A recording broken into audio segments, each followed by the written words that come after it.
Assalamualaikum warahmatullahi wabarakatuh. Bagaimana kabar semuanya? Semoga semua senantiasa dalam keadaan sehat dan selalu bahagia.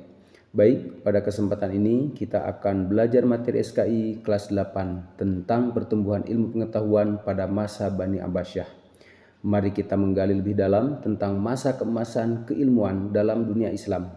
Bapak harap kalian simak dengan seksama semua materi ini karena insya Allah nanti di akhir pembelajaran Bapak akan memberikan tugas.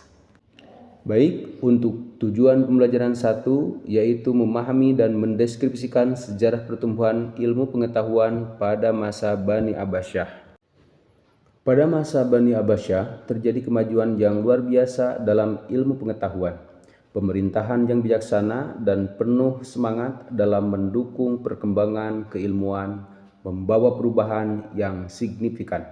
Para ilmuwan muslim mulai mengeksplorasi berbagai disiplin ilmu seperti ilmu matematika, kemudian astronomi, dan juga kedokteran, dan juga ilmu filosofi. Baik, sekarang kita masuk ke tujuan pembelajaran kedua, yaitu menceritakan dan menjelaskan mengenai Bait Al-Hikmah. Salah satu titik penting dalam pertumbuhan ilmu pengetahuan pada masa Bani Abbasiyah adalah Bait Al-Hikmah atau rumah kebijaksanaan. Bait Al-Hikmah ini menjadi pusat keilmuan yang mengumpulkan para cendekiawan dari berbagai latar belakang. Di sini mereka saling berdiskusi, menerjemahkan karya-karya klasik, dan mengembangkan pemikiran baru. Baik, kita masuk ke tujuan pembelajaran ketiga, yaitu menunjukkan sikap semangat literasi dan produktif dalam berkarya. Semangat literasi tumbuh pada mereka dan produktivitas menjadi ciri khas dari para ilmuwan pada masa Bani Abbasiyah. Mereka gemar membaca dan menulis, menciptakan karya-karya monumental yang masih mempengaruhi dunia ilmu pengetahuan hingga saat ini. Mereka berusaha memperluas pengetahuan manusia melalui penelitian dan eksperimen.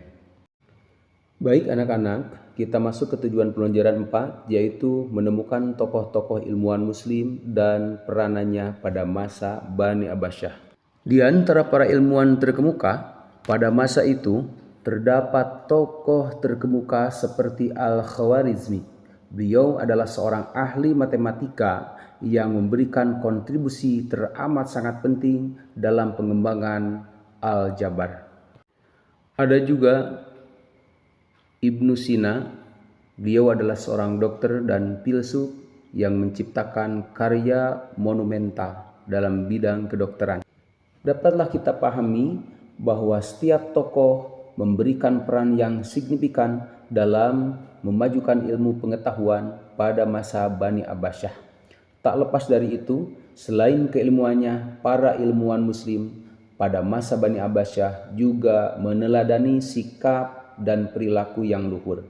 Mereka mencintai ilmu pengetahuan dengan rendah hati, saling menghormati, dan bekerja sama. Baik, sekian materi yang dapat Bapak sampaikan pada pertemuan ini. Jangan lupa untuk membuat tugas, yaitu membuat catatan yang berisi poin-poin penting tentang materi perkembangan ilmu pengetahuan pada masa Bani Abbasiyah yang telah kita bahas pada pertemuan ini, tentunya di buku tulismu. Kemudian jangan lupa untuk menuliskan nama lengkap dengan kelas. Assalamualaikum warahmatullahi wabarakatuh.